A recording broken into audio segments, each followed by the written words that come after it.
labas ang mga gamit ni Mama. Manang Carmen? Manang?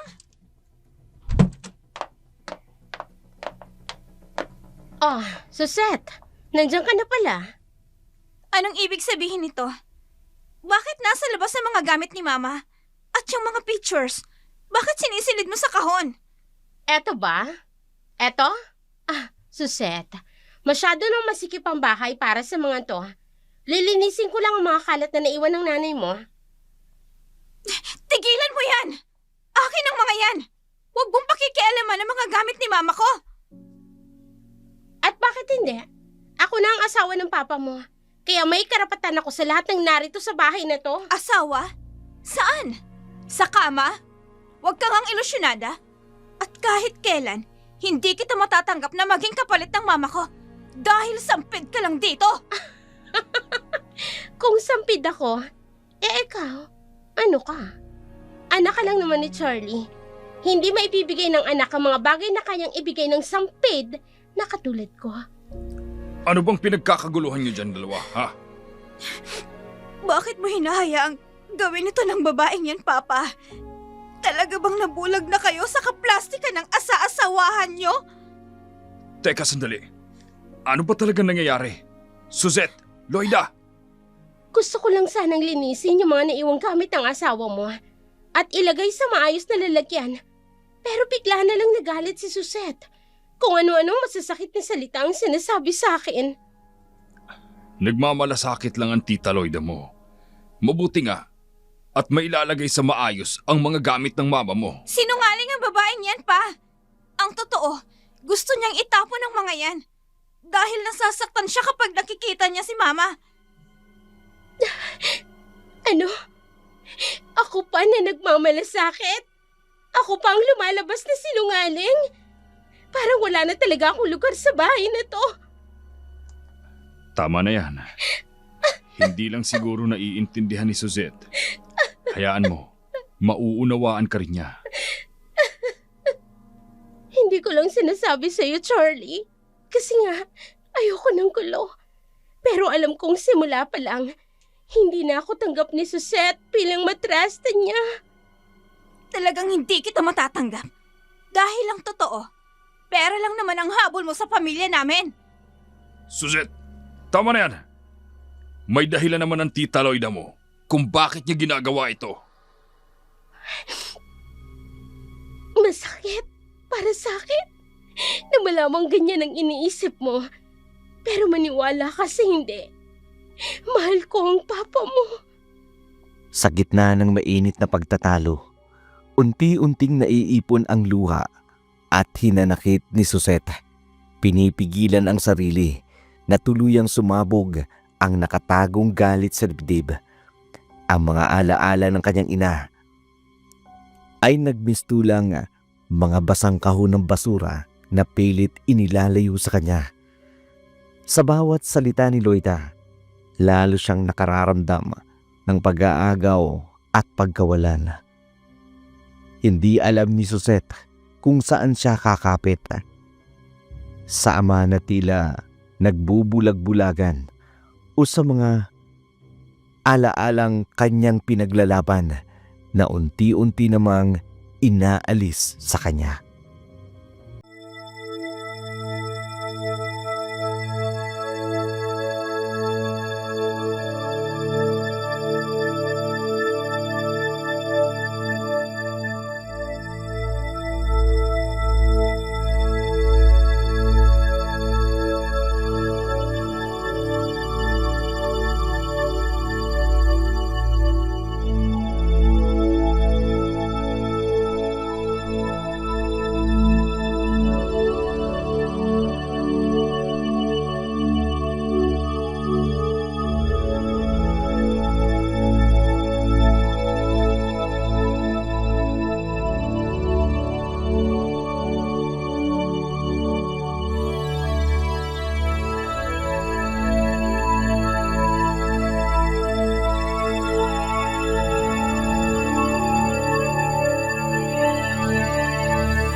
ikabubuti mo si Seth. Hindi! At wala akong balak na intindihin kayo. Ang alam ko lang, pera lang ang habol mo sa papa ko. Suzette, ilang beses ko bang sasabihin sa iyo? Wala akong ganoong intensyon. Sadyang mahal ko lang ang papa mo. Suzette, anak, hindi ganun ang intensyon ng tita Loida mo. Mahal niya ako. Alam ko yon. Hindi ako naniniwala, Papa. At hindi po ako papayag na makasal ka sa babaeng yan. Suzette, naiintindihan ko ang nararamdaman mo. Pero sana, maintindihan mo rin kami. Papa, ako ba naiintindihan mo? Hindi ka na sana nagdala ng malaking problema dito sa bahay. Oh, Charlie, hayaan na muna natin siya. Kausapin na lang natin siya sa ibang araw. Wala nang ibang araw, Tita Loida. Ito na ang huling araw na sasabihin ko to sa inyo. Kahit kailan, hindi kita matatanggap para sa papa ko. Nakabibinging katahimikan ang iniwan ni Suzette matapos marinig ang mga iyon. Ramdam ang pangamba at kaba sa pagitan ni na Charlie at Loida. Habang pareho silang hindi makatingin sa isa't isa, si Charlie, nakayukong walang imik, pilit na iniintindi ang saloobin ni Suzette. Nag-aalala para sa mararamdaman ng kanyang anak. Si Loida naman, pilit na pinakakalma ang sarili. Nagtitimpi, ngunit hindi maitatanggi na natatakot ito na baka tuluyang masira ang plano nilang pagpapasal. Alam ni Loida na mawawala ang latang inaasam nito kapag hindi siya naikasal kay Charlie. Kaya ganun na lamang ang pagpapanggap ni Loida sa harapan ni Charlie.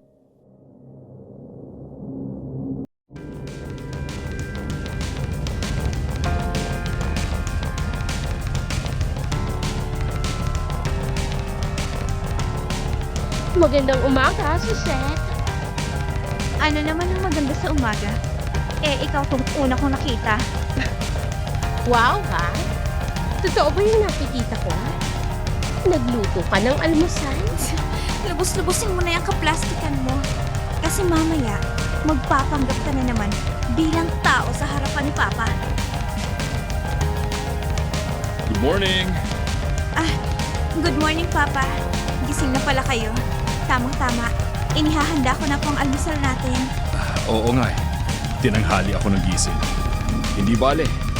Wala naman akong pasok ngayon sa opisina. Talaga, mahal? Wala kang pasok ngayon sa opisina? Eh di pwede tayong pumunta sa mall. May bibilin sana ako. Papa? Alam niyo bang hating gabi na umuwi kagabi si Tita Loida? Nakita ko kasi, tinatid siya ng isang lalaki. Oo. Tumawag sa akin ang tita Loida mo kagabi. Pupunta raw sa isang kaibigan niya na galing sa ibang bansa. Tama ba, mahal? Oo nga, mahal. Dumating kasi yung kaibigan ko galing abroad. Nagkumustahan lang kami. At ng iba pa namin mga kaibigan. Buti pa yung kaklase ko, nakabili ng sasakyan. Kung gusto mo makabili ng sasakyan mo, magtrabaho ka. Hindi yung puro kagastos at lahat inaasa mo kay Papa. Suzette, ano bang sinasabi mo? Kwento ko lang naman sa papa mo. At saka totoo naman ang sinasabi ko. Swerte lang talaga yung kaklase kong yun na nasa ibang bansa. Kaklase lang ba talaga? O baka naman, isa sa mga lalaki nyo? Ay, hindi. Mali pala. Isa sa mga peneperahan nyo. Suzette, sumusobra ka na. Mali ang iniisip mo. Huwag mo naman akong siraan sa harap ni Charlie. Alam kong umaarte ka lang para maniwala si Papa sa'yo. Pero hindi mo ko madadala. Tama na yan, Suzette. Alam kong nagsasabi ng totoo ang tita Loida mo. Dapat lang na maniwala ka sa akin, mahal. Kaya hindi kita kayang pagtaksilan. So ako na naman ang mali. Ako na naman ang sinungaling. Papa, kailan ba kayo maniniwala sa akin? Niloloko niya na kayo. Hindi lang siya gold digger. Malandi pa siya. Patuloy na umiinit ang tensyon sa pagitan ni Suzette at ni Loida. Para bang hindi makapaghintay ang bawat isa napakawalan ang tunay na nararamdamang galit at pagkamuhi. Ang mga salitang binitiwan ni Suzette ay nagmistulang apoy na kumalat sa loob ng tahanan. Sa likod ng mga ngiti at pagpapanggap, may nakakubling katotohanan na naghihintay lamang ng tamang oras para tuluyang mailantad. Sa bawat sulyap ni Suzette, makikita ang galit at ang matinding pagnanais na makita ni Charlie ang mga kasinungalingan ni Loida hanggang magpa siya itong paalisin ang madrasta.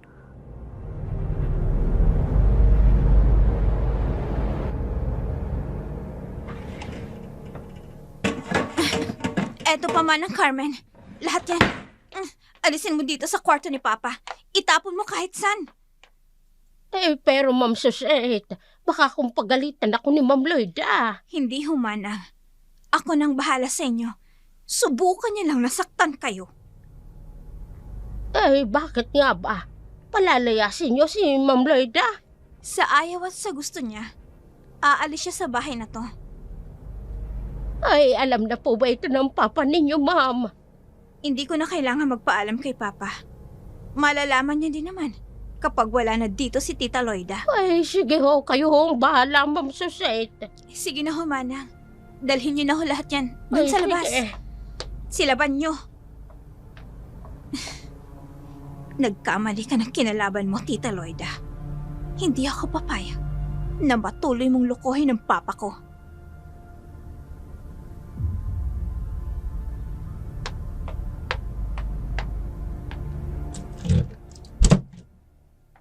Manang? Kabayong Manang, umalis na kayo rito. Nako. Ma'am Loida. Nakakagulat naman kayo. Manang, anong gagawin mo sa damit ko?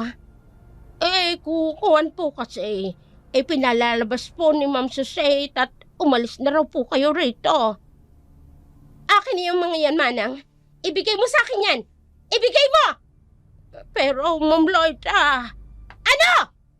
Subukan mong saktan si Manang. Ako ang makakalaban mo. Sige na, Manang. Kunin mo na yung ibang gamit ni Tita Loida. Tulungan na natin siya. Suzette, ano na naman ito? Kailan mo ba talaga ako titigilan? Kapag lumayas ka na sa bahay na to, kapag hindi ko na nakikita kahit ang anino mo, Ano ba talagang kasalanan ko sa'yo? Bakit ayaw mo kong tantanan?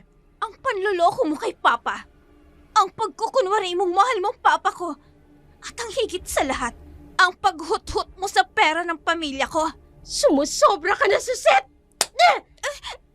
Matagal na ako nagtitimpi sa'yo. Tiniis ko ang mga panlalait mo sa akin dahil mahal ko ang Papa mo. Pero sumusobra ka na! Loida! Tama na! Wala kang karapatang saktan ng anak ko! Binibigay ko ang lahat ng gusto mo. Pero wag mong saktan si Suzette! Walang hiya ka! Ang kapal na mukha mong sampalin ako! Nasasaktan ka dahil totoo! Malandi ka! Mukha kang pera! Nakita niyo na, Papa, kung gaano kasama ang babaeng yan, sinaktan niya ako! Shirley, siya ang nag-umpisang guluhin ako. Kung ano-anong masasakit na salita ang sinasabi niya sa akin. Bakit nasa labas ang mga damit mo? Aalis ka? Kailangan niya nang umalis sa bahay na to, Papa. Masyado na akong nababa sa school. Dahil madalas nakikita siya na may kasamang ibang lalaki. O sige, paniwalaan mo ang gusto mong paniwalaan. Tatanggapin ko lahat ng masasakit na salitang ibabato mo sa akin. Pero hindi ako aalis sa bahay na to. Mamamatay na muna ako. Yan na ba yun? Nakakatakot naman. Huwag mong sabihin yan, Tita Loida. Baka magkatotoo. Dumating na sa sukdulan ang pagtitimpi ni na Charlie, Loida at Suzette. Si Charlie, hindi makapagdesisyon para sa sarili. Ayon kay Suzette, nagbubulag-bulagan ito sa katotohanan dahil sa labis na pagmamahal kay Loida.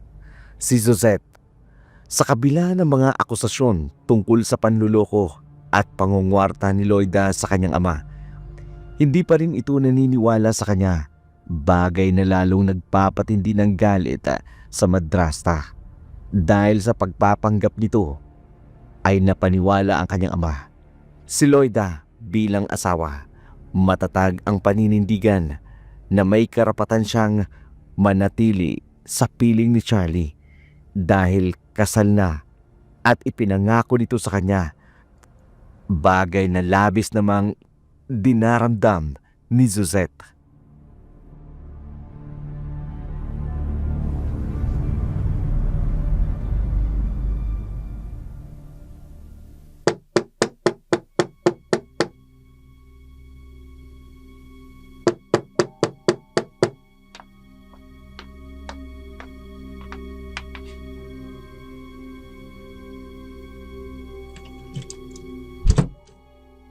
Lola Salve? Suzette, anong ginagawa mo rito? Halika, pumasok ka. Salamat ho, Lola. Ay, ano bang nangyari? Lola, si Papa ho kasi. Teka. Dahil na naman ba siya yung gitera mong madrasta? Lola, gusto ko na pong palayasin siya sa bahay. Pero nakikipagmatigasan ho siya. At sa tuwing nag-aaway kami, lagi ho siyang kinakampihan ni Papa. Ay, kaya humahaba ang sungay ng babaeng yon dahil siya Papa mo.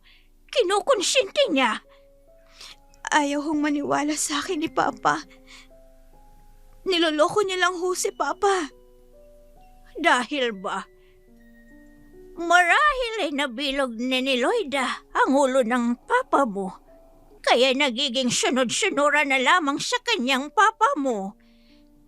Alam kong niloloko niya si Papa. Maraming mga kaibigan ko nagsasabi sa akin. Nakikita daw nila si Tita Loida na may kasamang ibang lalaki. Tama ka po.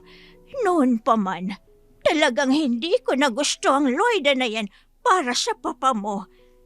Hindi niyo lubos siyang kilala si Loida. Lola, may alam ba kayo tungkol kay Loida? Sabihin ko man sa'yo, Apo, pero hindi mo rin maiintindihan. Hayaan mong panahon mismo ang maghatid sa'yo ng katotohanan. Kung ano man ho yun, Lola, hindi na ako interesadong malaman pa. Basta ang gusto ko lang, mawala sa buhay namin si Tita Loida. Ay, huwag kang mag-alala po. Mawawala rin sa buhay niyo ang madrasta mong yan. Sisiguraduhin kong may kalalagyan sa akin ng Loida na yan.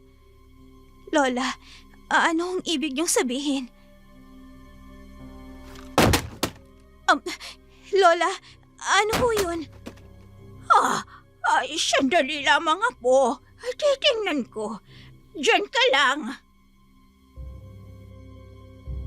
Naninibago si Suzette sa kanyang Lola Salve habang kausap niya ito.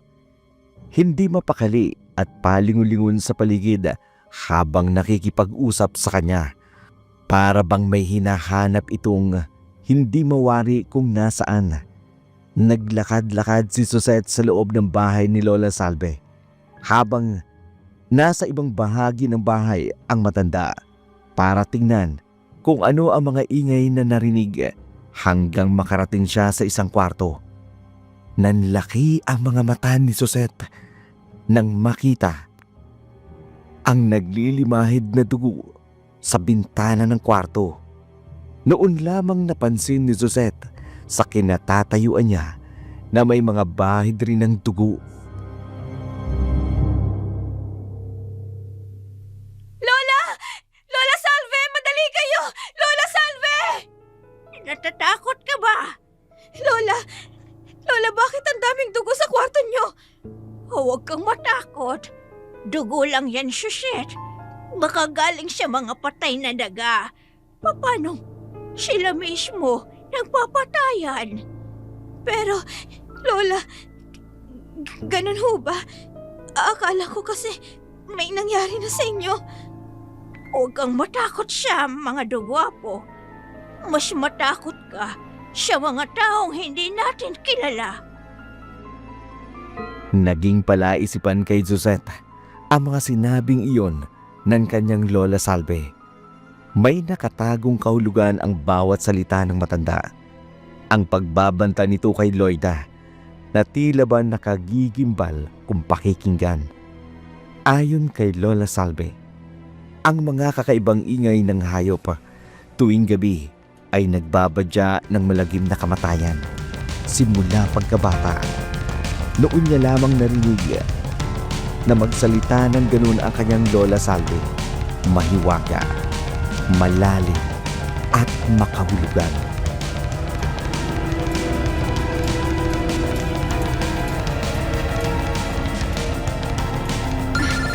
Tumatawag si Mia. Hello? Mia? Ano? Nagawa mo ba yung pinag-usapan natin?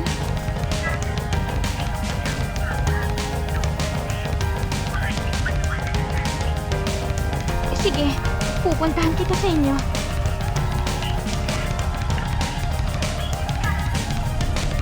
Oras na para matigil ang panloloko niya kay Papa at sisiguraduhin ko si Papa mismo ang magpapalaya sa'yo, Tita Loida.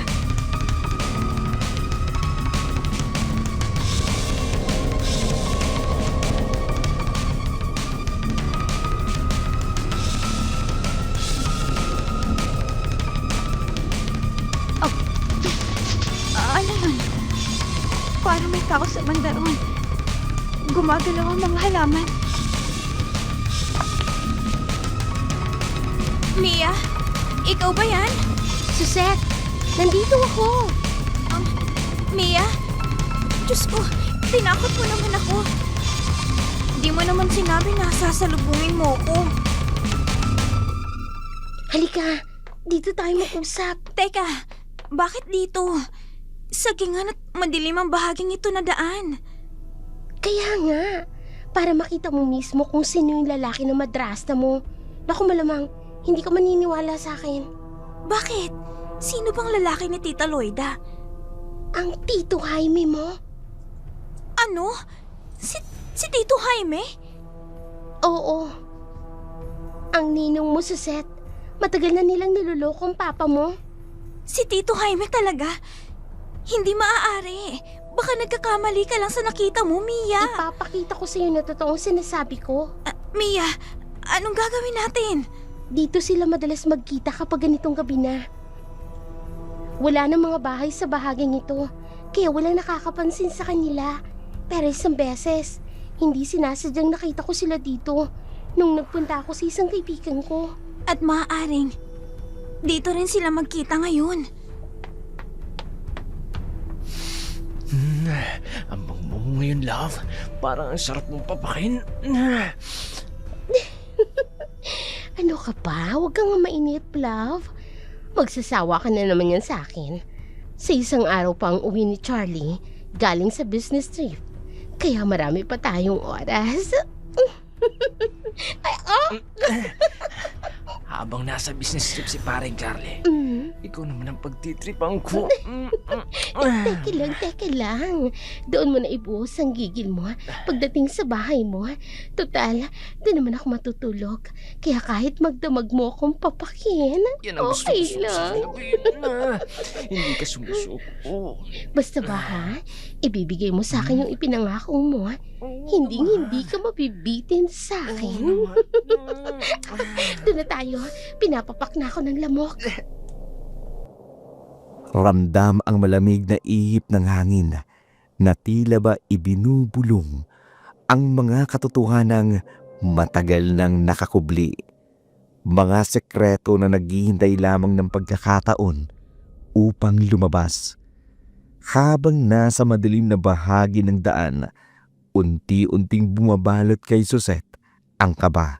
Hindi kaba dahil sa dilim na bumabalot sa kanila, kundi dahil sa maaaring matuklasan ito.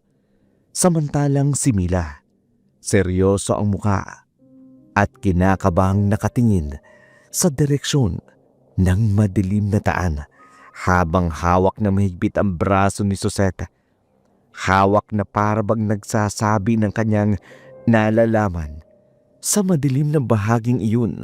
Sa bawat minutong lumilipas, lalong tumitindi ang hinala ni Suzette at doon nga biglang lumantad sa kanya ang matagal ng itinatagong kasinungalingan.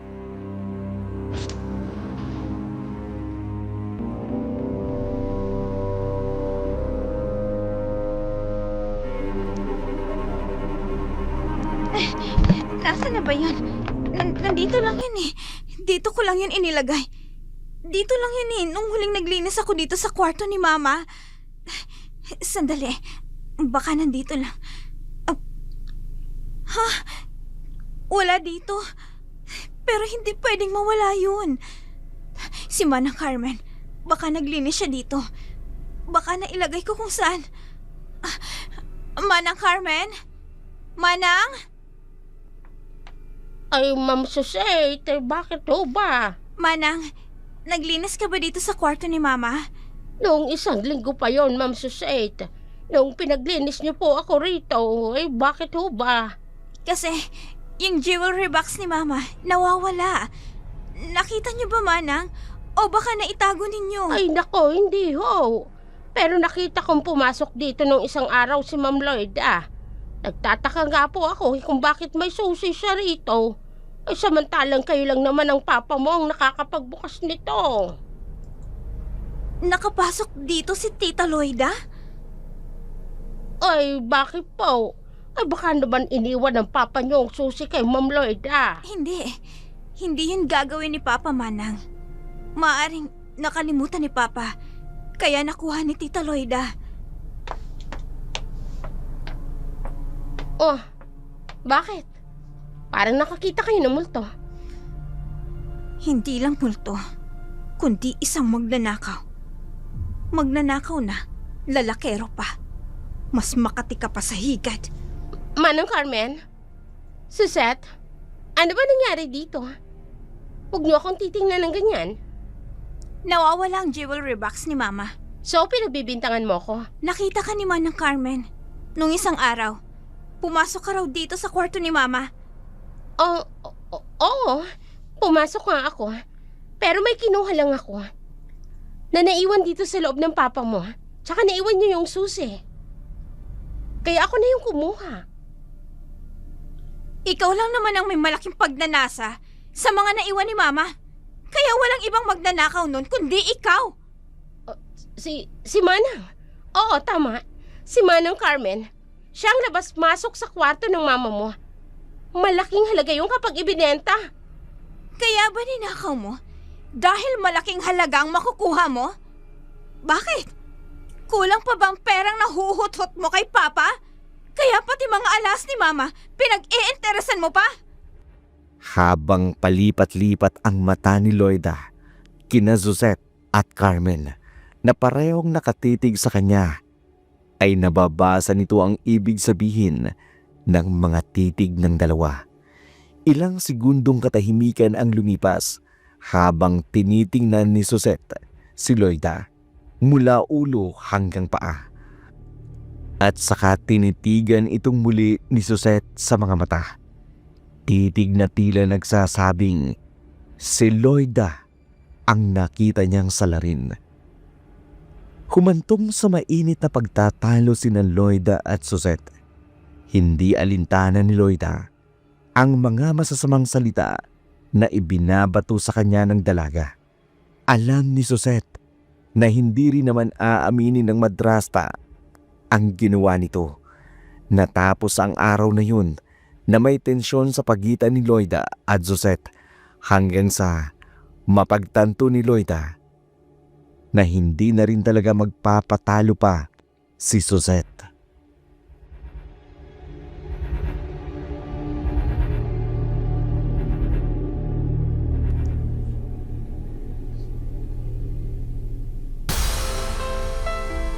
Oh my God!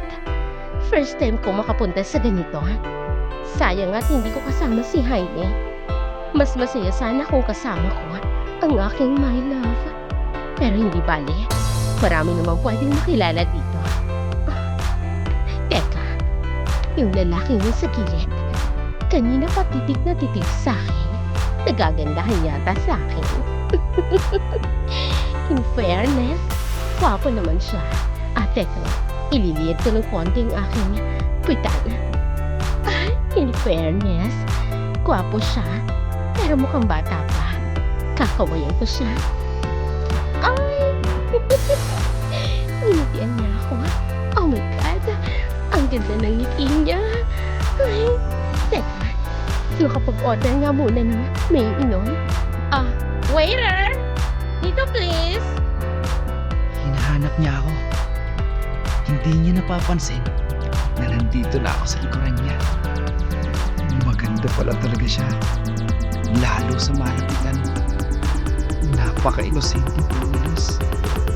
Nakakadala ang kanyang mga ngiti. Yan na ba ang paraan niya? Para madaling maakit sa kanyang mga lalaki. Hi, miss. Oh. Bago ka lang dito? Ang ibig kong sabihin, first time mo bang pumunta sa ganitong lugar? Oh! First time ko dito. May hinahanap ka ba? Parang hindi ka mapakali. Ha? Wala. Bagay sa iyo ang lugar na ito. Kahit first time mo, hindi halata sa mga kilos mo. Ako nga pala si Gabriel. Loida. Nice to meet you. Gabriel. Ang init ng kamay ko. Bakit ba ganito ang nararamdaman ko? Parang kakaibang dating niya. Mas naging kwapo pa siya. Ang mga mata niya. Para bang may sinasabi sa akin na hindi ko maintindihan. Ay, Gabriel. Huwag mo akong tingnan ng ganyan. Hindi ako sanina. Ang ganda mo, Loida. Ah, Kakaiba ka sa mga nakilala ko. Hindi madaling kalimutan ang kagandahan mo. kung wala naman, ikaw din, ang wapo mo sa malapitan. Akala ko nga, suplado ka. Kasi hindi ka mo na numingiti kanina nung kinawayan kita. Pasensya na. May iniisip lang siguro ako kanina. Anong ibig mo sabihin? Wala na. Hayaan mo. Ngayong magkakilala na tayo, malalaman mo rin sa tamang oras. Ikaw ang bahala. Alam mo, Gabriel, parang matagal na tayong magkakilala. Hindi ko alam kung bakit, pero ang gaan ng loob ko sa iyo.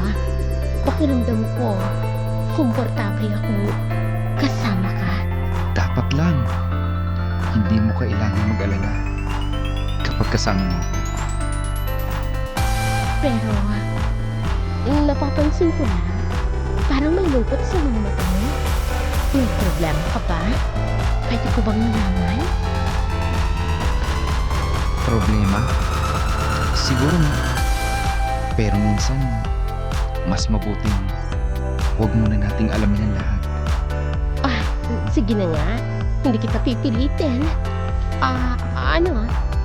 Gusto mo bang sumayaw muna? Gusto mo ba yun? Tara.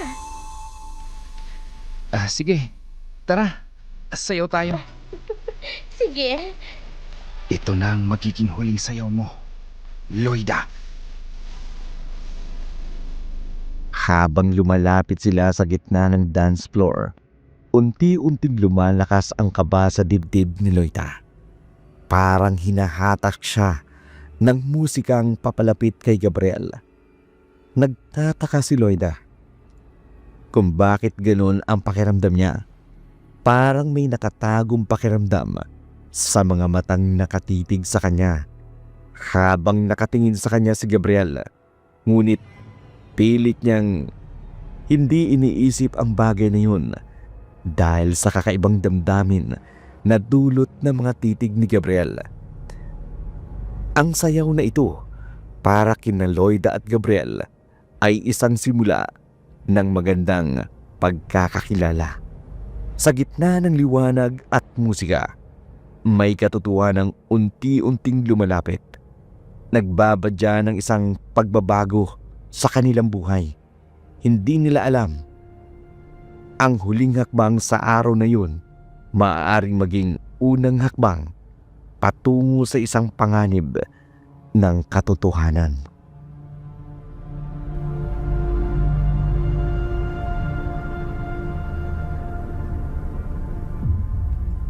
Loida!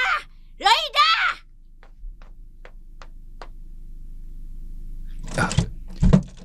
Nay Salve, ano ba nangyayari? Ay, nasan si Loida?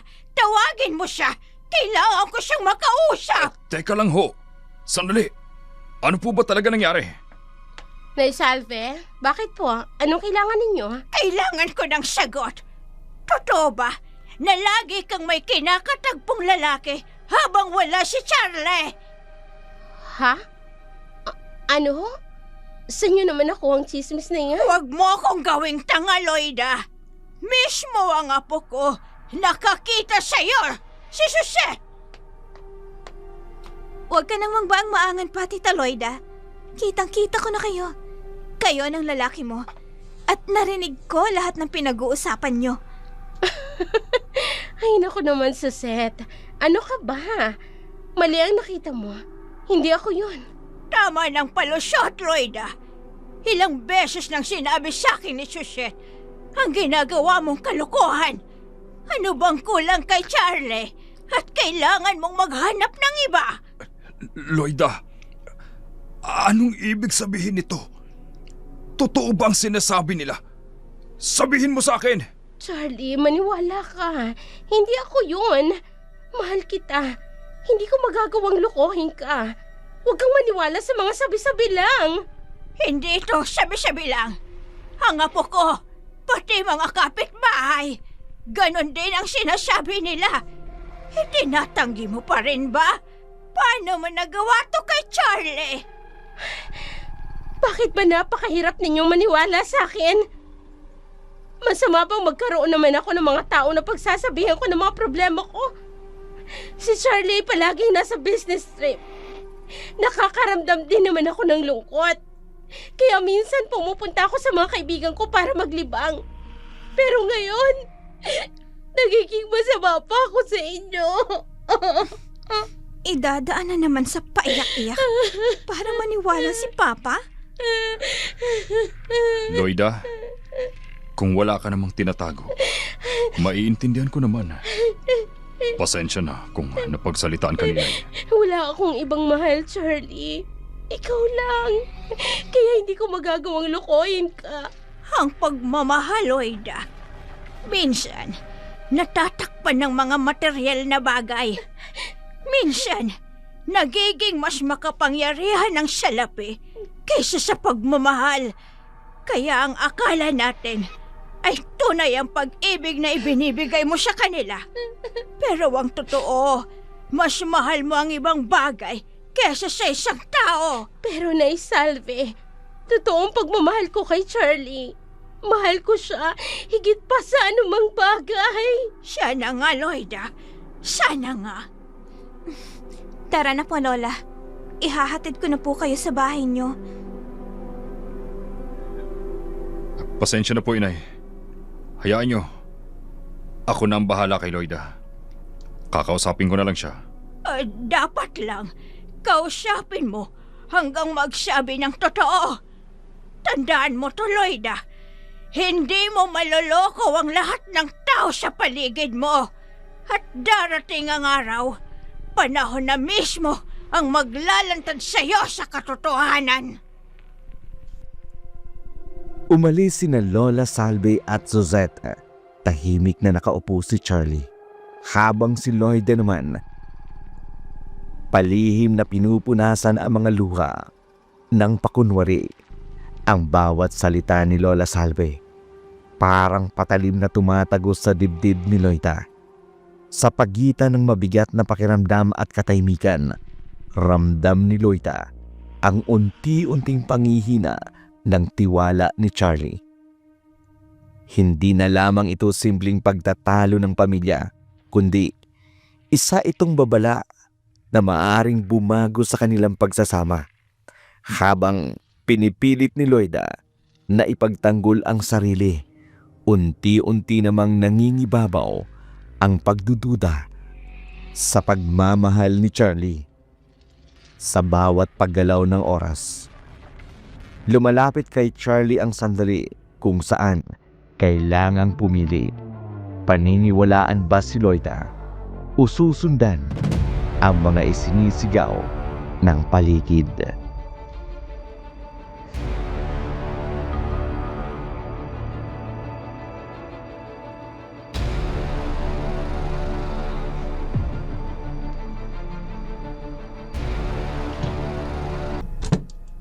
Hating gabi na. Oh. San ka galing? Charlie, gising ka pa pala. Ang sabi mo sa akin, sandali ka lang. Halos madaling araw na oh. Nagpaalam naman ako sa'yo, hindi ba? Pupunta ako sa kaarawan ni Gina, yung kaibigan ko sa kabilang baryo. Kaarawan? Madaling araw na, Loida. Ano bang klaseng kaarawan niyang sinasabi mo? Ngayon lang kasi ulit nagkita-kita kaming magbabarkada. Alos hindi maubusan ng kwento kaya ayun, medyo natagalan. Pasensya na kung pinaghintay kita. Kwentuhan? Kantahan? Tapos ano, Loida? Hindi mo man lang ba inisip na habang nagkekwentuhan kayo, may isang taong nag-aalala rito? Pasensya na. Gusto ko na sanang umuwi kanina pa. Kasi alam ko nag-aalala ka. Pero pinigilan ako ni Gina. Pasensya na talaga. Ipinagtatanggol kita sa mga pag-aakusa ni Inay at ni Suzette. Pero ikaw naman itong nagpapaya sa sarili mo. Sa bahay lang naman kami ni Gina. Hindi naman kami pumunta sa kung saan. Oo nga. Pero hindi ko alam kung sino-sino pa ang mga kasama nyo. At saka hindi ka maipagtatanggol ni Gina yan. Mga kaibigan lang naman ang naroon. Teka, iniisip mo ba na? Hindi mo maaalis sa akin na hindi mag-isip na baka may ginagawa ka na. Lalo pat maraming sinasabi sa akin si Suzette. Pinipilit kong hindi maniwala dahil ikaw ang pinakikinggan ko. Wala akong ginagawang masama. Dapat lang na hindi gumawa ng anumang bagay na hindi ko magugustuhan. Dahil kapag nangyari yun, hindi ko alam kung anong magagawa ko sa'yo. Charlie, nasasaktan ako. Huwag mo akong sakalin. Ano bang nangyayari sa'yo? Huwag kang magkakamaling traitor rin ako, Loida. Kung ayaw mong gawin ko sa'yo ang isang bagay na habang buhay mong pagsisisihan. Charlie, ano ba nangyayari sa'yo? Nasasaktan ako. Ano ba? Itiwan mo ako. Charlie! Pinipilit ko ang sarili kong huwag mag-isip ng kung ano-ano. Pero binibigyan mo ako ng dahilan para gawin yun. Ito tatandaan mo, Loida. Oras na mapatunayan kung niloko mo ako, papatayin kita! Naiwan si Loida na nanginginig at tulala. Hindi malaman kung galit ba o takot ang nangingibabaw sa kanyang dibdib. Ang mga salitang binitiwan ni Charlie patuloy na umaalingaw-ngaw sa kanyang isipan. Matalim, mabibigat, at tila ba may ibang kahulugan. Sa labas ng bahay, nagkakagulo ang mga hayop na tila ba may kung anong nakikita sa dilim. Sa bawat pintig ng hininga ni Loida, ramdam niya ang kakaibang ihip ng hangin sa loob ng bahay. Kakaibang presensya ng isang pangyayari na tila magbubukas ng susunod na umaga.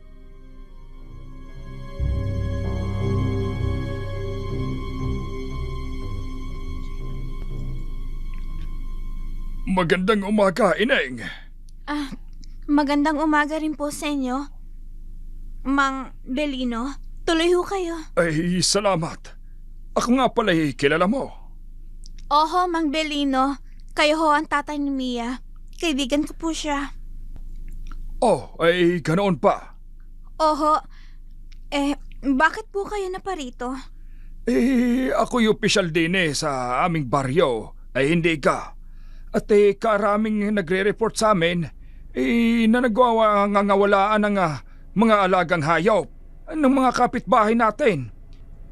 Kaya ngayon, kami nag-iikot sa mga bahay para alamin kung may mga nawawala rin ba kayong mga alagang hayop para mabigyan ng aksyon ng ating kapitan. Wala naman ho kaming nawawalang hayop, Mang Belino. Pero kagabi ho, meron ho ako napansin na kakaiba sa mga alaga ko hong aso at pusa. Ay bakit ba, Ineng? Ano gang iyong napansin? Magkakasundo ho yung mga alaga ko. Madalas nga silang naglalaro. Pero kagabi, halos magpatayan sila. Sinugod nila ang isa't isa. Para ho bang galit na galit sila at natatakam sa sariwang pagkain. Ay, ganun ga, Ineng. Ay, siya, sige. At aking isasama yung sa aking report kay Kapitan. Sige ho, Mang Belino. Salamat ho. Ay, sige, Ineng. Ako'y dadako na roon dun sa susunod na bahay.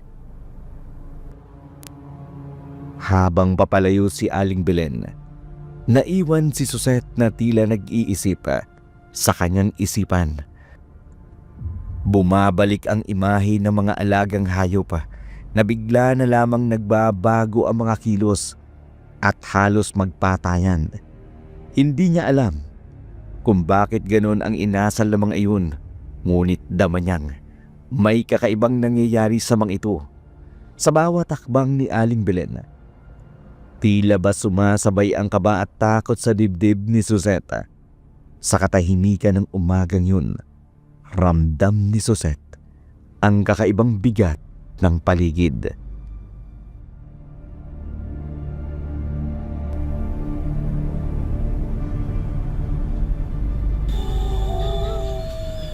Nagsisimula na naman sila. Parang kakaiba ang kabing ito. Nakakapangilabot ang mga alulong ng mga aso. Pati ang mga hayop sa gubat. Nagkakagulo na rin. Parang galit na galit sila. At alam ko, naririyan na naman sa paligid. Nararamdaman ko sila. May mamamatay na naman ngayong gabi.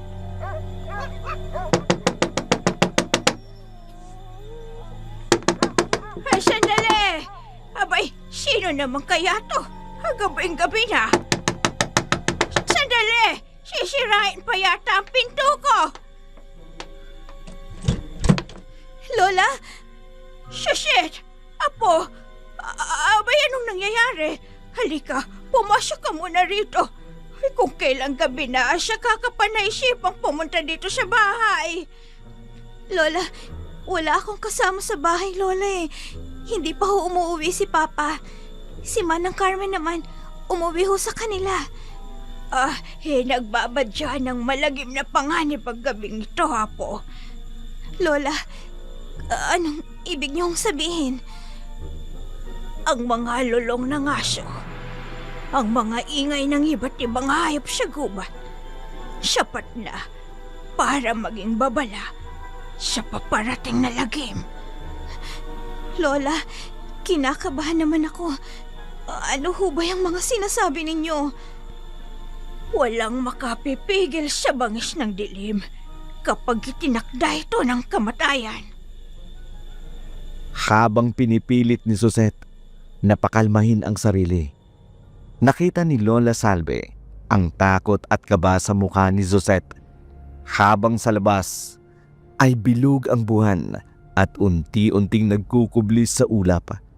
Patuloy ang nakakikilabot na hagulhol ng mga hayop sa paligid. Mahigpit ang pagkakahawak ni Susette sa mga kamay ni Lola Salve. Isang malalim na titig ni Lola Salve kay Susette, sapat na para maintindihan ni Susette ang ibig sabihin ng matanda.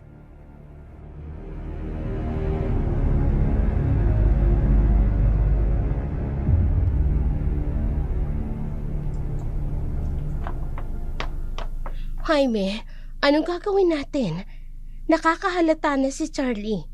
Pinagbantaan niya na ako. At siguradong gagawin niya yon. Oras na mabuking tayo. Jaime, anong gagawin natin? Hindi ko alam, Loida. Hindi ko alam. Anong hindi mo alam? Mag-isip ka. Teka, ano kaya kung umalis na lang tayo dito? Umalis ka kung gusto mo. Pero hindi ako sasama sa'yo. Hindi ko pwedeng iwan ang pamilya ko. May naipon akong malaking pera. At yung mga alas na ipinatago ko sa'yo, magagamit natin yun sa pag-alis natin. Please, Jaime, lumayo na tayo sa lugar na to. Sandali. Nakikita mo ba yan, Loida? Ano yan? Parang anino? Napakalaking anino? Hindi yan basta anino lang. Tingnan mo. Mapupula ang mga mata niya. Parang nakamasid sa atin. Oh, kumagalaw siya, Jaime. Parang nakita niya tayo. Jaime, umalis na tayo rito. Madilim sa bahaging ito nagdaan. Kinakabahan na ako. Teka. Jaime, may tiktik. Ibig sabihin, may aswang sa paligid. Ayon sa matatanda, kapag humuni ang tiktik, may aswang. Shh! Huwag kang maingay. Malayo ang huni ng tiktik. Ibig sabihin, malapit sa atin ang aswang. Aswang? Jaime, umalis na tayo rito. Doon lang tayo mag-usap sa...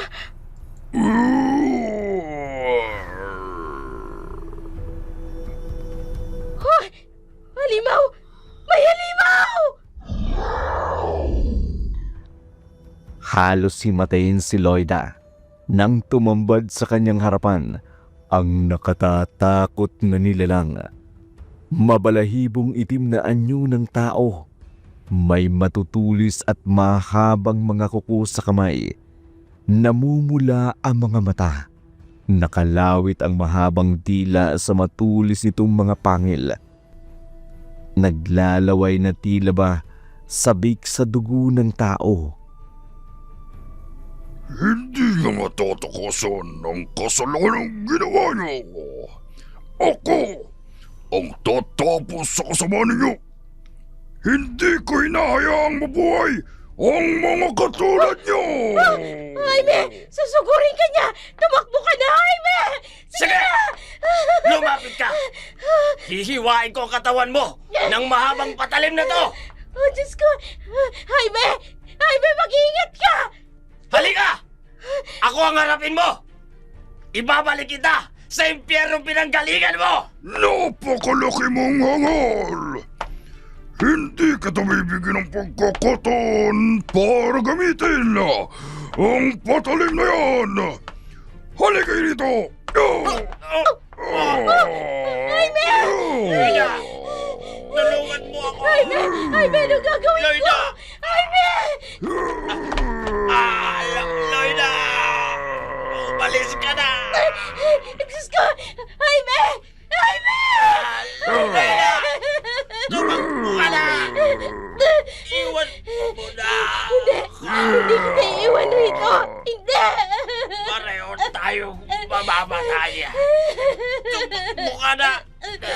Ako na ang bahala! Tama na! Tama na! Huwag mo siyang patayin! Tama na! Tama na!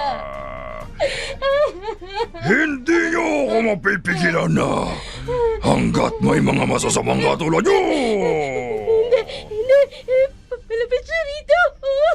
Tatapusin ko na ang kasamaan mo! Halika rito! Huwag mo kunin si Jaime! Jaime! Jaime!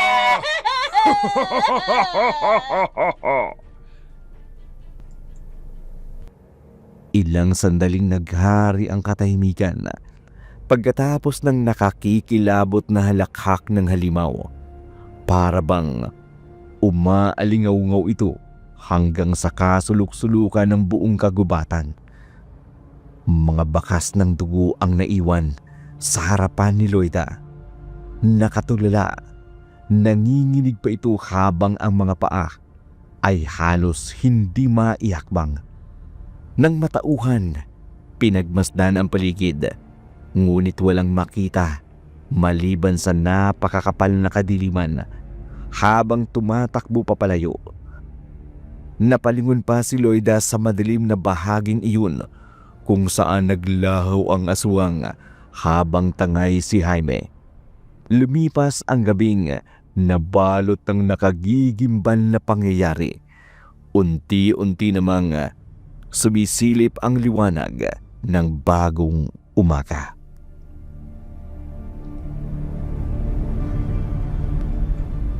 Halika, samahan mo ako.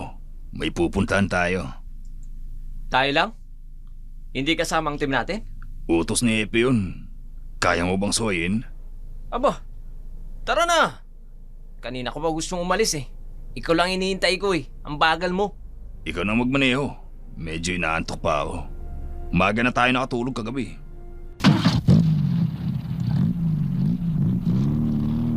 Oo na. Lagi naman ako kapag magkasama tayo eh. Bakit ikaw pang naging partner ko? Ano pa ba't naging body tayo kung hindi mo ako susundin? Pero seryoso, saan ba tayo pupunta? Huwag mo sabihing magpapatrolya tayo ngayong umaga. Ay, parang gano'n na nga. Seryoso? Mukha ba ako nagbibiro? Oh, saan naman tayo pupunta ngayon? Doon. Nakikita mo ba ang gubat na yon? Sa gubat na yun? Eh wala kang naglalakas loob ng mga kasama natin para pumunta sa lugar na yan. Delikado dyan, buddy. Hindi nakakarating doon ang mga kasama natin kapag nagpapatrolya sa gabi. Alam mo naman ang mga yun. Nakabahag ang mga buntot. Kahit nasa base lang tayo kagabi, hindi naman tayo natutulog ah. Nagbabantay pa rin naman tayo magdamag. Alam mo naman si Epe, kapag nagdesisyon, hindi ka na pwedeng kumontra. Sumusobra na talagang Cortez na yan eh. Lagi na lang pinapaboran yung ibang kasamahan natin. Mula kasi na makatanggap tayo ng mga report tungkol sa mga nawawalang alagang hayop sa lugar natin. Hindi pa nakakalibot sa lugar na yan ng mga team natin. At baka may makita tayong mga bakas na maaaring makatulong sa pag-iimbestiga. Kung sa bagay, Malapit na tayo. Konti bilis pa. ano kayang makikita natin sa gubat na maaaring makatulong sa kaso ng mga nawawalang hayop sa lugar natin? Saka na natin malalaman yan kapag naroon na tayo.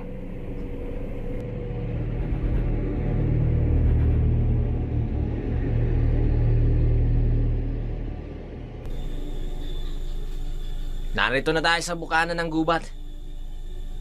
Oh, ano? Tara na. Handa ka na. Kanina pa. Sasama ba ako kung hindi ako handa? Yabang. Ano sabi mo? Ah, wala. Tara na.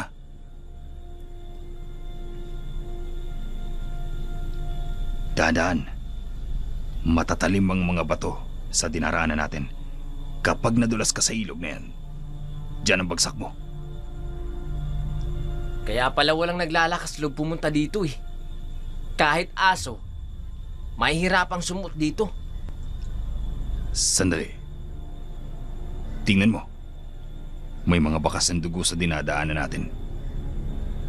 Oo nga. Mukhang hindi pa nagtatagal lang ito ah.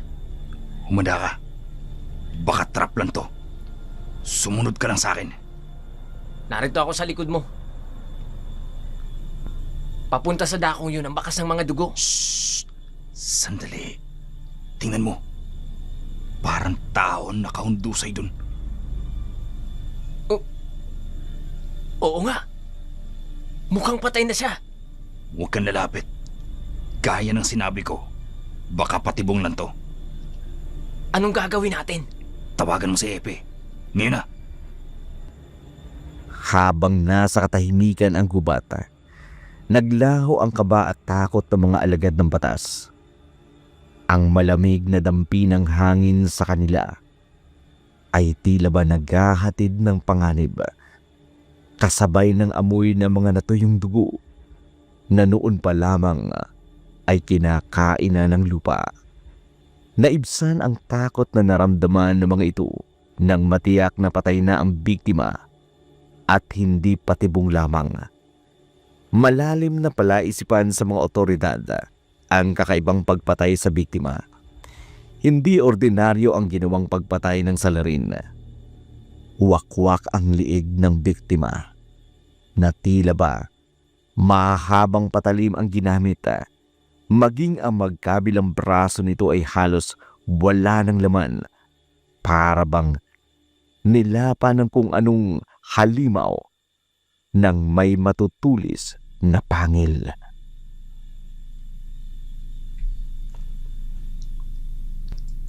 Sir. Ito na po ang statement of accounts ninyo sa nakaraang buwan. Salamat.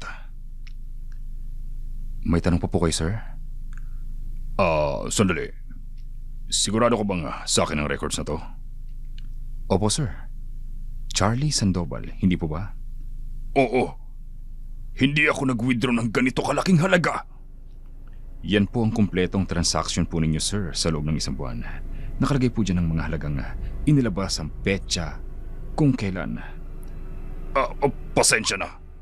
Pero baka nagkakamali kayo ng binigay sa akin. Hindi po, sir. Malinaw po nakalagay dyan ang sunod-sunod na withdrawals ninyo na umabot po sa 500,000 pesos. May paraan ba para malaman kung sinong nag-withdraw ng mga pera na yan sa petsa nakalagay? Opo, sir. Sa security department po, pwede po ninyong makita sa CCTV footage sa mga petsang nariyan. Si Loida. Hindi kaya siya nag-withdraw ng pera? May sariling bank account si Suzette. Kaya hindi siya makikialam sa account ko. Humanda ka, Loida. Kapag napatunayan ko, baka mapatay kita. Nag-aapoy na galit at pagdududa ang unti-unting umalipin kay Charlie. Naglaho sa kanyang isipan ang posibilidad na baka si Loida ang may kagagawan.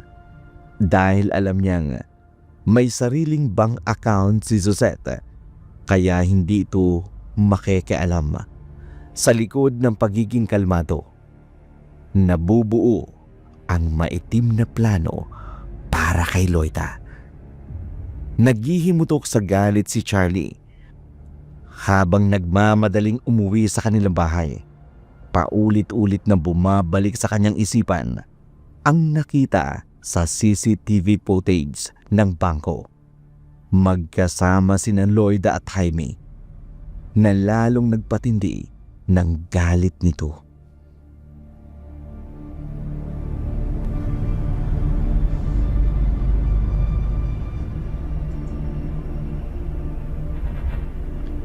Loida!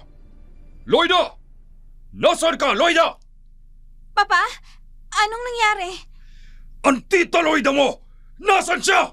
Papatayin ko siya! Teka, sandali, Papa. Sandali po. Wala dito si Tita Loida. Kagabi pa siya hindi umuwi. Ano ba talaga nangyari? Hindi ko ho kayo maintindihan. Pinagnakawan tayo ng tita Loida mo! Nag-withdraw siya ng malaking halaga sa bank account ko! Ano ho? Diyos ko, saan niya naman dinala ang pera? Hindi ko alam. Pero matagal niya na yata tayong pinagnanakawan. Sabi ko na nga ba hindi mapagkakatiwalaan ng babaeng yun. Kung nakinig lang kayo sa akin nun, Papa, hindi na sana umabot sa ganito. Naniwala ako sa kanya. Pero lahat, kasinungalingan. Magaling siyang magpanggap para makuha ang gusto niya. Teka, ang mga alahas ng mama mo, sigurado, siya rin ang nagnanakaw. Siya lang ang may malaking pagnanasa sa mga yon, Pa. Kaya sigurado ako, siya ang nagnakaw sa mga yon. Siguradong nakipagsabuatan sa kanya ang Tito Jaime mo. Nakita kong magkasama sila habang nag-withdraw ng pera. Matagal ko nang alam ang relasyon nila ni Tito Jaime, Papa. Matagal mo nang alam? Pero hindi mo sinasabi sa akin. Kasi hindi naman kayo naniniwala sa akin. Kasi mas naniniwala kayo sa babaeng magnanakaw na yon. Halos kalahating milyon ang ninakaw sa atin ng hayop na yan. At sigurado gagamitin nila yun para umalis dito. Hayop talagang babaeng yun, Papa. Malandi at magnanakaw pa. Huwag na huwag silang magpapakita sa akin. Oras na makita kong mga hayop na yan, papatayin ko sila.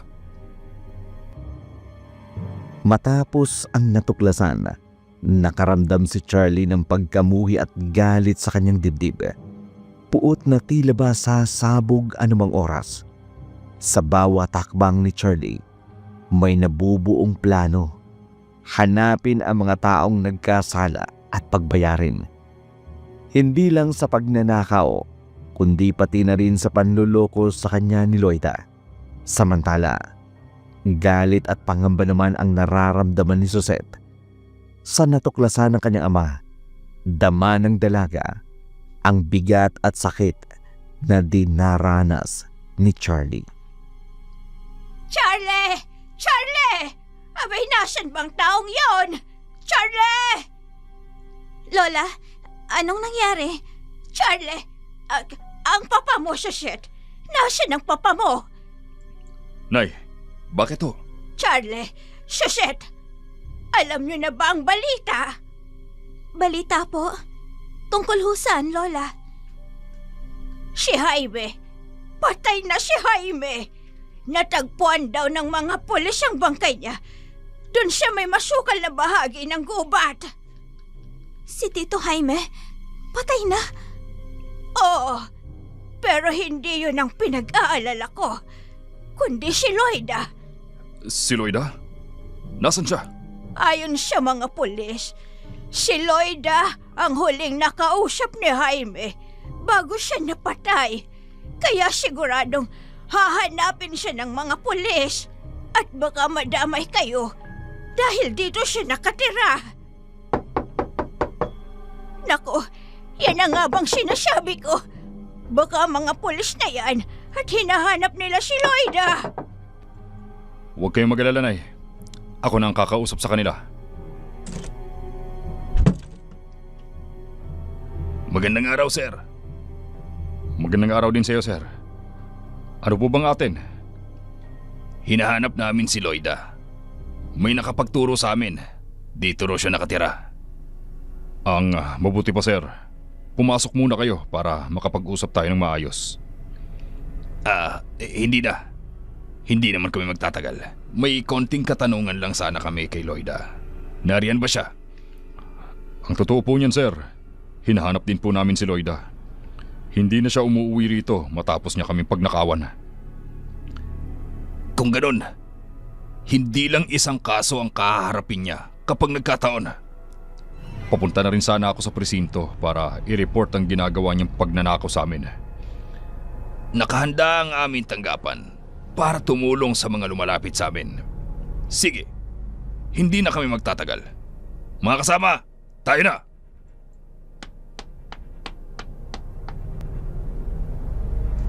Tama bang narinig ko?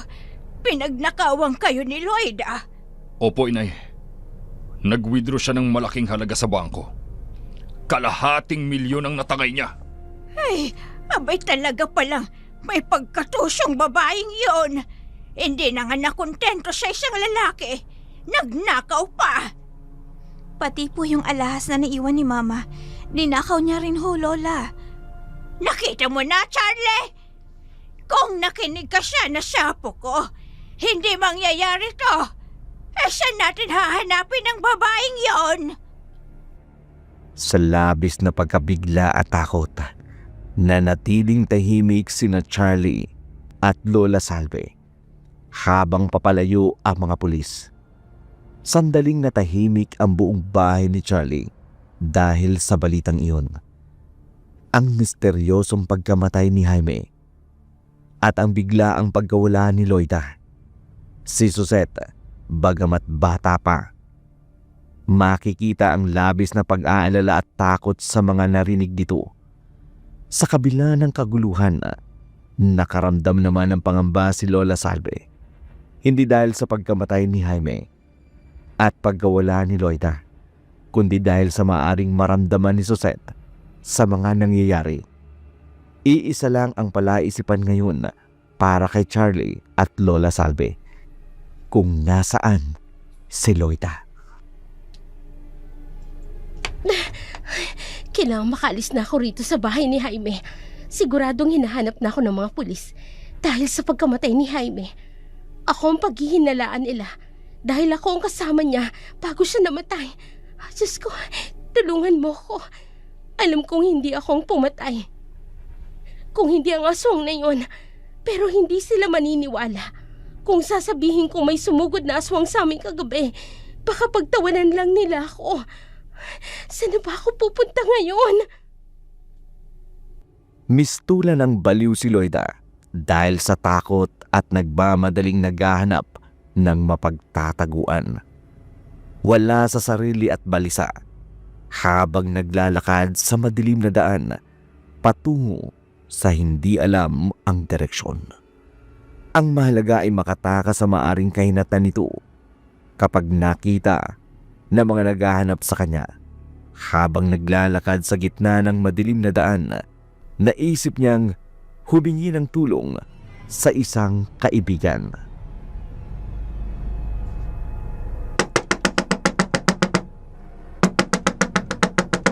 Gabriel! Gabriel, buksan mo tong pinto! Si Loida to! Gabriel! Gabriel! Wala siya. Nasaan kaya si Gabriel? Ay, Diyos ko, saan ako pupunta? Wala akong alam na... Gabriel? Pumasok ka. Oo, salamat.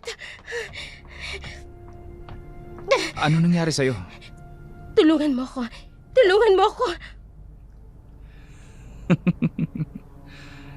Tulong? Anong tulong ang maibibigay ko sa'yo? Hinahanap ako ng mga pulis. Sigurado akong pinaghihinalaan nila na pumatay kay Jaime. Jaime? Sinong Jaime? Kaibigan! Kaibigan ko siya. Magkasama kami noong isang gabi para mamasyal sana. Pero bigla na lang kaming sinugod ng aswang. Aswang? Naniniwala ka pala sa aswang? Maniwala ka, Gabriel. Aswang ang pumatay kay Jaime. Tulungan mo na ako. Umalis tayo dito. Baka kung tayo naman ang isunod na patayin ng aswang na yun. Hindi kita matutulungan. At saka, ayokong madawit dyan sa problema mo. Gabriel, ano bang sinasabi mo? Nag-usap tayo, di ba? Hindi na mangyayari yun. Kaya kalimutan mo na. Gabriel? Ano?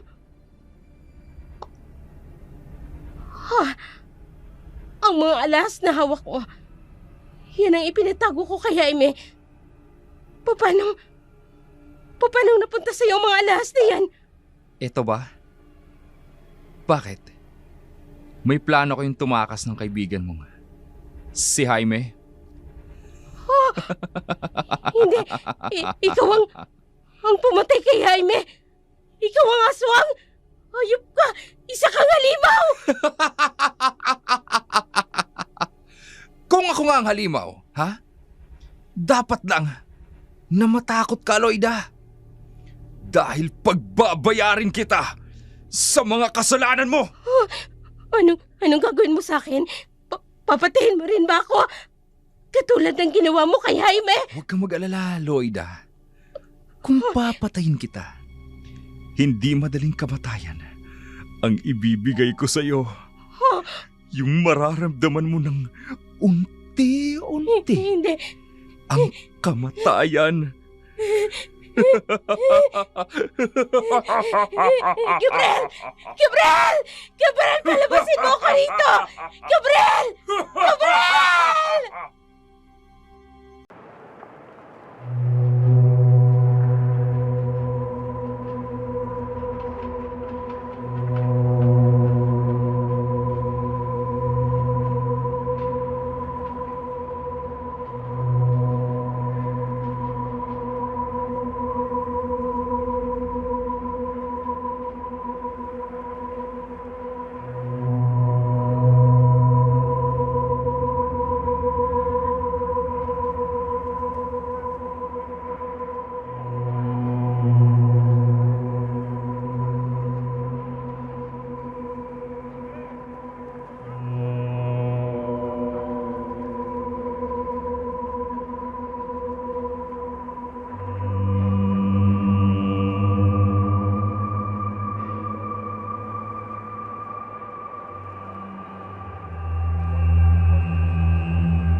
Bakit? Natatakot ka na? O baka naman, may naalala ka na, ha? Ha? Gabriel! Parang awa mo na. Balabasin mo na. Rito! Hindi ko suspense mo. Please. Hindi ko pumatay kaya. Balabasin mo na ako. Maawa ka. Maawa? Halika rito! Doon ka humingi ng awa! Gabriel! Nasasaktan ako! Bitiwan mo ako! Parang awa mo na! Hindi ako naaawa sa mga hayop na katulad mo! Bibigyan kita ng kamatayan na hindi mo makakalimutan. Gabriel! Saan mo ba ako dadalhin? Kawalan mo ako! Huwag mo ko papatayin! Bibigyan kita ng kamatayan na hindi mo makakalimutan. Halos mapasigaw si Loida nang mapagtantong nahulog siya sa patibong ni Gabriel. Lupaypay, hindi makalakad habang kinakaladkad siya ni Gabriel. Dinala siya sa isang abandonadong bahay sa kakahuyan at doon may naalala si Loida. Ngayon, Loida, narito na tayo. Ha? May naaalala ka ba sa lugar na to? Nasaan ako? Oh, hindi. Si Marco, ang ama mo, Gabriel. Kitang-kita ko kung papaano mo patayin ang tatay ko para makuha mo ang pinaghirapan niya. Hayop ka! Yeah!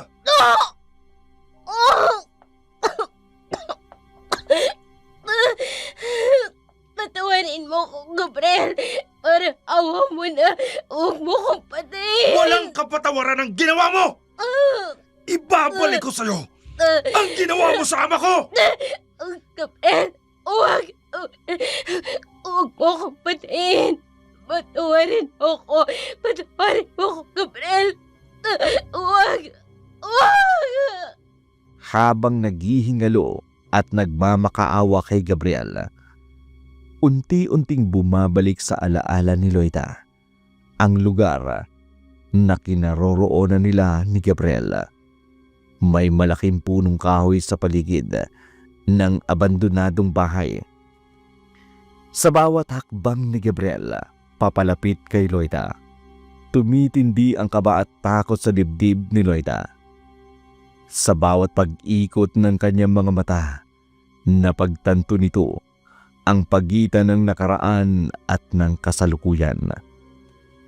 Ang pagpatay niya kay Marco at ang pagkakilala nila ni Gabriel na nagdulot ng matinding takot na unti-unting bumabalot sa kanya.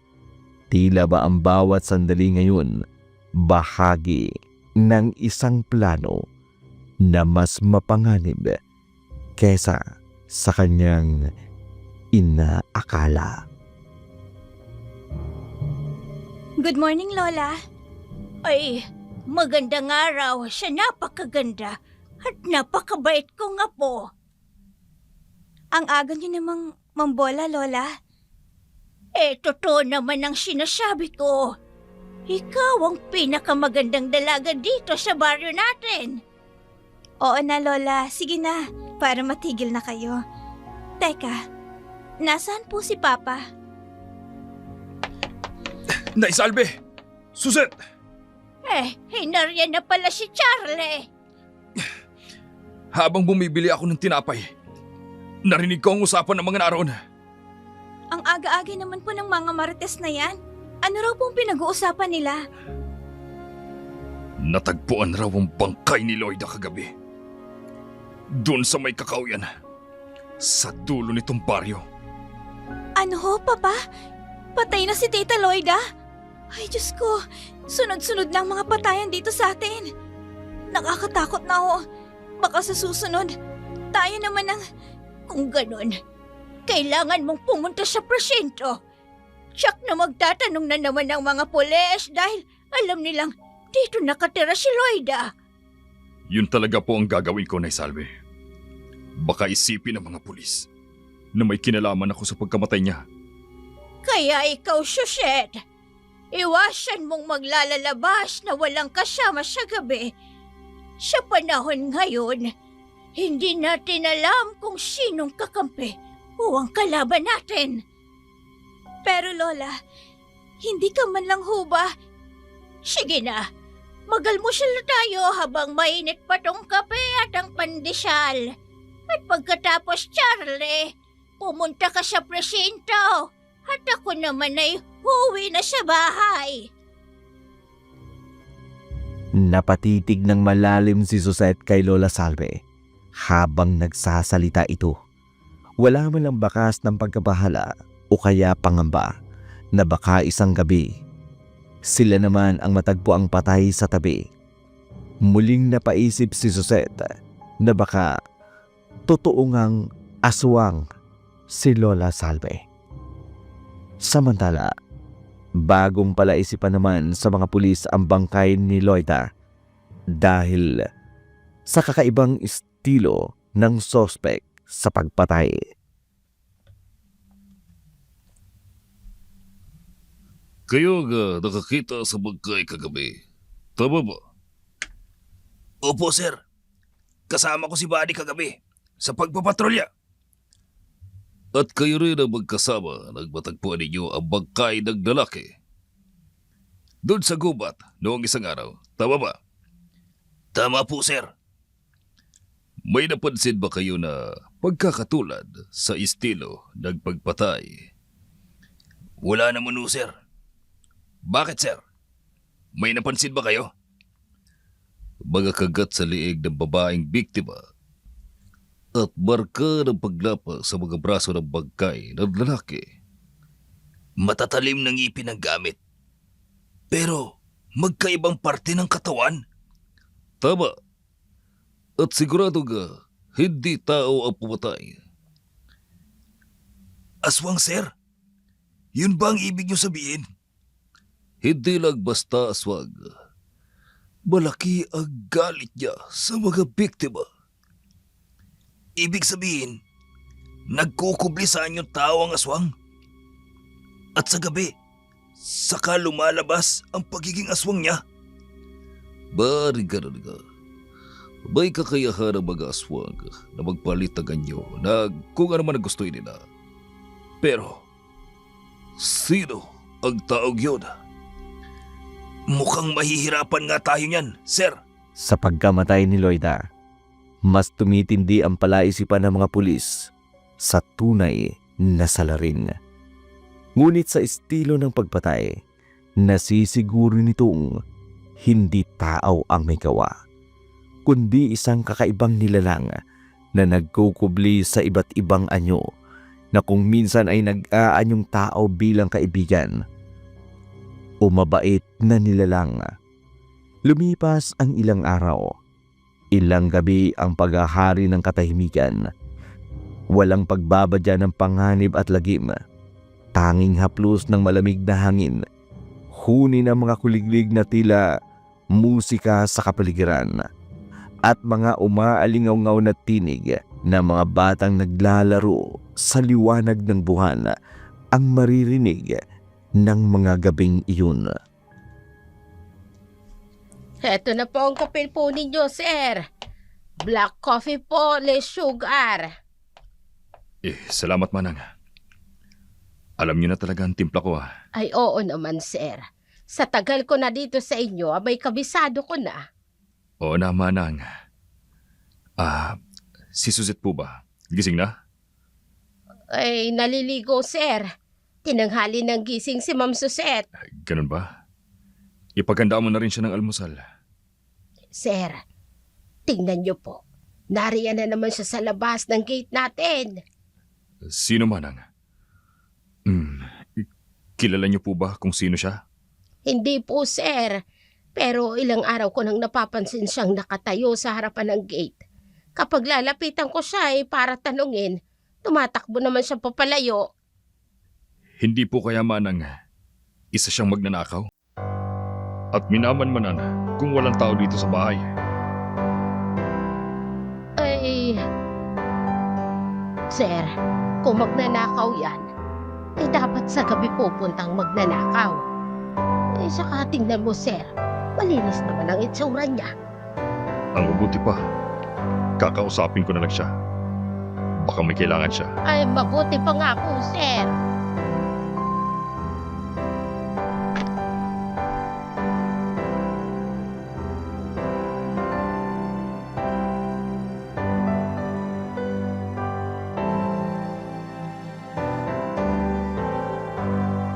Magandang umaga po, sir. Anong kailangan mo? May hinahanap ka? Nariyan po ba si Suzette? Kaibigan ko po kasi siya. Tama ba ang pagkakarinig ko? Kaibigan ka ng anak ko? Opo, sir. Magkaibigan po kami ni Suzette. Ganun ba? Sige, pumasok ka. Salamat po, sir. Halika, sumunod ka sa akin. Papa? Kilala mo si Gabriel? Magandang umaga, Suzette. Kaibigan mo raw siya. Opo, Papa. Iisa lang ang school na pinapasukan namin. Ganun ba? O sige, ikaw na ang bahala sa kanya. Manang Carmen, ikaw nang... Nasaan si Manang Carmen? Kanina ka pa ba, Gabriel? Pasensya ka na, tinanghali ako ng gising. Okay lang yun. Hinihintay talaga kitang lumabas. Pero, nakita na ako ng papa mo. Maiwan ko na kayo, Suzette. Tawagin mo na lang si Manang kung may kailangan kayo. Sige po, Papa. Salamat po, sir. Gabriel? Sandali lang may kukunin lang ako. Sige, dito lang ako. Paikot-ikot ang tingin ni Gabriela sa malawak na bakuran ng bahay. Nang hindi mapakali, naglakad ito hanggang sa may gilid ng sementadong bakod. Luma na ito at nababalot na ng mga tuyong lumot. Bitak-bitak dahil sa malalaking ugat na mga puno na naroon sa loob ng bakuran. Napaatras si Gabriela nang makita ang isang matandang babae nakatayo malapit sa malaking puno. Pinagmamasdan niya itong mabuti. Hinihintay na lumingon sa kanya. Gabriel? Ay, Suzette! Nariyan ka na pala. Ano bang tinitingnan mo dyan at gulat na gulat ka? Yung matanda dun. Kasambahin niyo ba siya? Sinong matanda? Nasaan? Ayun oh. Wala na siya. Nasaan na ba yun? Naroon lang siya kanina eh. Bigla na namang nawala.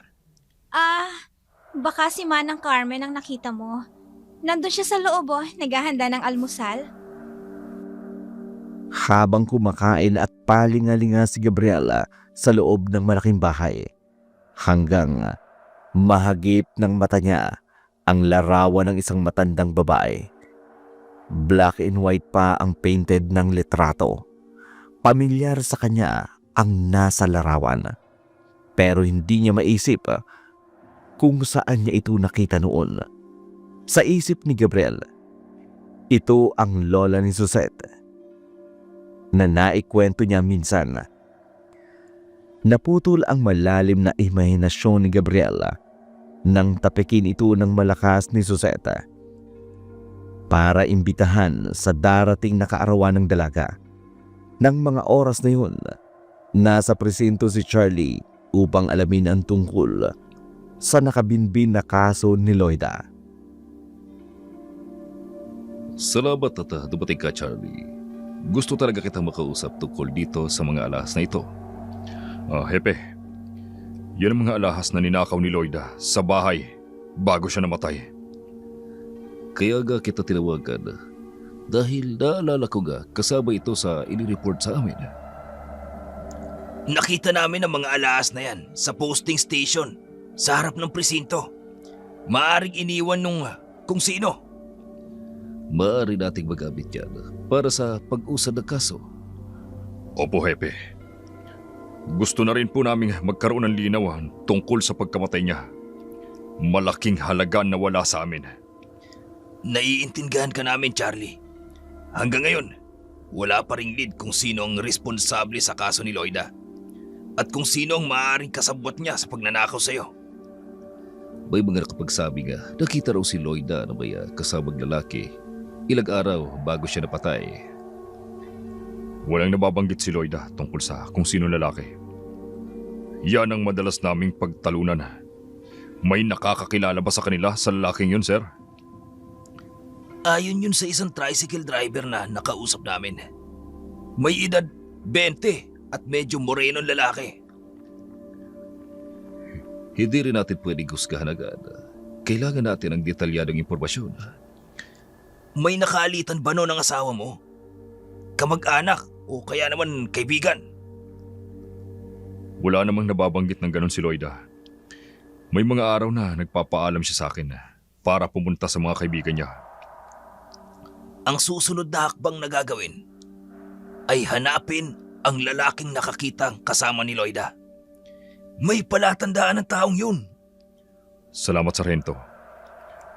Kung kailangan ninyo ng tulong, sasamahan ko kayo.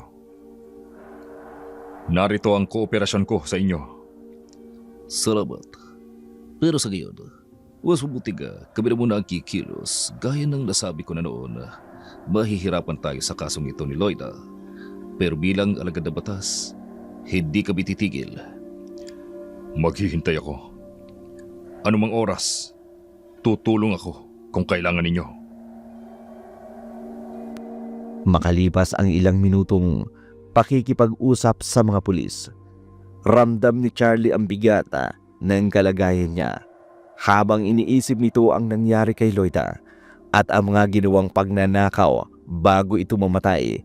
Unti-unti niyang nauunawaan na mas komplikado ang kaso kesa sa inaasahan.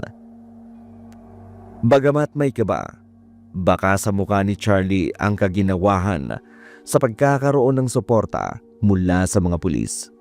Ang mga haka-haka tungkol sa lalaking nakasama di umano ni Loida, ang maaring kasabwat sa pagnanakaw, ay naging palaisipan, ngunit alam ni Charlie na hindi siya nag-iisa sa paghahanap ng hustisya.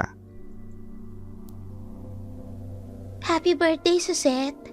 Ang ganda-ganda mo naman. Salamat.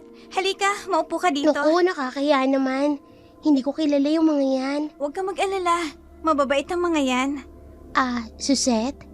Kilala mo ba yung lalaking yun? Yung nakatayo sa may labas ng gate ninyo. Kanina pa siya nakatingin sa'yo.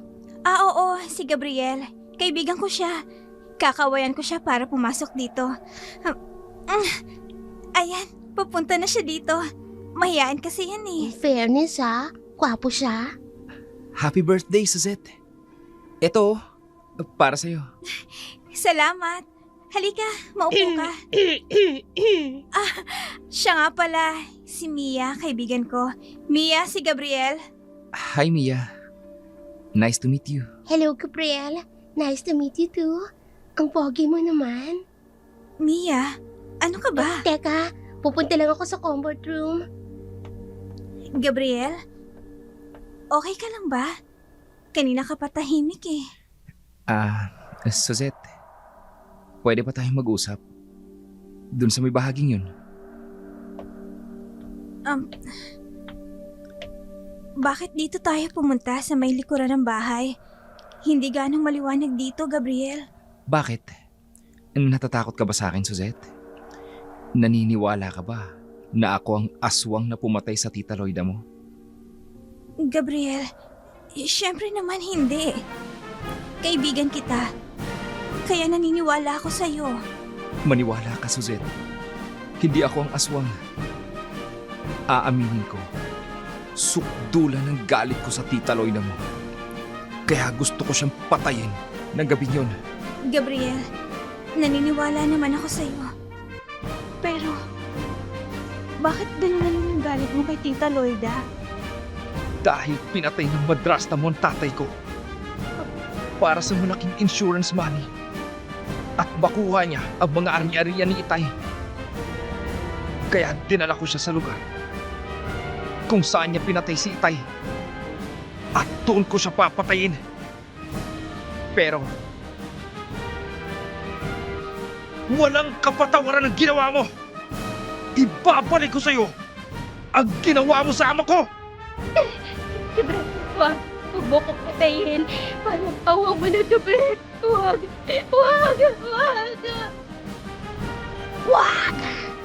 Huwag mong duwisin ang mga kamay mo. Hindi sapat ang simpleng kamatayan sa mga katulad niya. Ako ang bibigay ng nararapat na kamatayan. Pero sa akin siya nagkasala. Siya ang pumatay sa itay ko. Takot na takot ako noon. Habang pinapatay niya si Itay, wala akong nagawa. Kaya isinumpa ko. Pagpalang araw, igaganti ko si Itay. At ito na ang araw na yon. Alam kong plinano mo lahat ng ito. Hayaan mo ako ang gumanti. Para sa itay mo. Huwag mo hayaang dungisin niya ang mga kamay mo. Bata ka pa. Hayaan mo. Ako ang mangtakda ng kanyang kamatayan. Huwag ka na lapit, Gabriel. Gabriel, tulungan mo ko.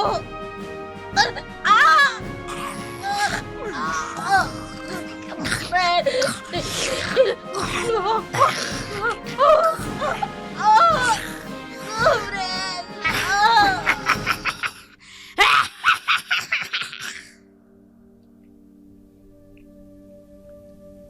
Yun ang totoong nangyari, Suzette.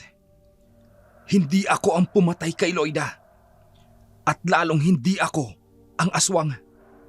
Sa totoo lang, hinahanap ko talaga ang tunay na pumatay kay Loida. Eh kahit ang mga pulis, nahihirapan din na mahanap ang tunay na salarin sa pagkamatay ni Tita Loida. At saka, sigurado ako na hindi ordinaryong tao ang pumatay kay Loida, kundi isang aswang. At kilala ko na kung sino siya. Halika, ibubulong ko sa'yo. Sige. Ha? Tama nga ang hinala ko. Aswang si... pero sandali. Kung siya ang aswang, bakit natatakot siya sa mga alulong ng aso tuwing gabi? Nagkukunwari lang siyang natatakot. Pero ang totoo, siya ang may kagagawan ng sinasabi niyang mga sinyalis at lagim. Yung mga dugo na nakita ko sa kwarto niya, ibig sabihin, hindi yun galing sa daga o pusa, kundi galing sa mga biktima niya. At maaaring, siya ang pumatay kay Tita Loida. Oo, pinatay niya si Loida para ipaghiganti ang pinsan niyang pinatay ni Loida matapos huthutan ng pera. Mas mabuti nang hindi mo alam ang kaugnayan ko kay Tia Salve. Kaya lagi niyang pinagbabantaan si Tita Loida dahil may personal siyang galit sa kanya. Suzette! Suzette, nasan ka?